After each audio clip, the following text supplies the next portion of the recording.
Hey everyone, I'm Scott Stokely, and I have one of the weirdest questions I've ever asked anyone in disc golf.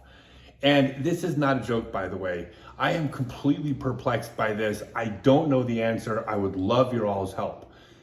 But first, if any of you are interested in following any of our non-disc golf adventures, basically all the stuff that takes place outside the course, whether it's funny or weird or nature-based or I don't know, all the cool stuff we do that isn't disc golf, go to Scott Stokely Adventures Facebook page.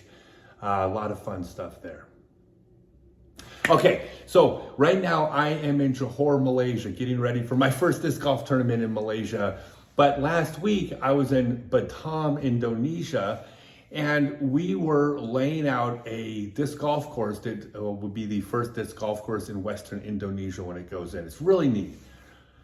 Now, the location we have is on a ball golf course. And as most of you know, ball golf courses are beautiful, but we need more trees. I mean, to make a good disc golf course, you want woods.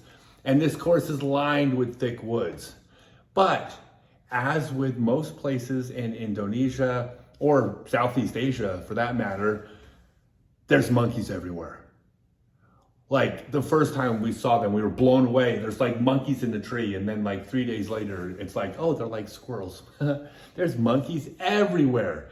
And they're really fun and they're interesting and they're quirky and they're territorial and they're curious little creatures.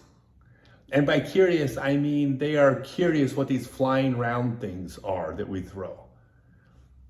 When you throw your golf shot and a monkey sees it, it is not a 0% chance that the monkey is going to crawl out of the tree, grab your disc, and then steal it and head back into the tree with it. Like, that can happen. Now, the question I have for you is not how to keep the monkeys from stealing discs. Number one, I don't think you can keep these animals from being curious. I mean, this is just their nature, and there's no way of keeping them off the course. Like they're clever; they're gonna get in. And by the way, even if you could keep them off the course, I don't think you want to. I mean, you're disc golfing in Indonesia.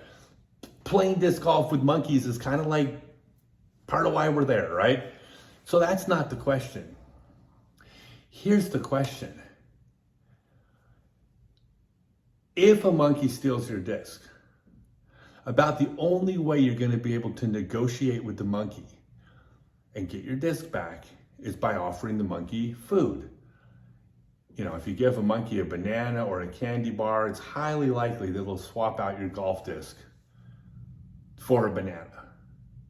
Now, that seems like a great solution, but it's not. Basically, it follows the same logic of why you don't negotiate with hostage takers. Because if you do, you're training the hostage takers that taking hostages works. Okay, you don't want to train the monkeys that every time they're hungry, all they got to do is go steal someone's golf disc and they can get a banana. Now, this is a legitimate concern because if a monkey steals your like best Halo Tour Series destroyer and takes it up into a tree and all you got to do is give them a banana to get it back, how do you convince a golfer not to do that?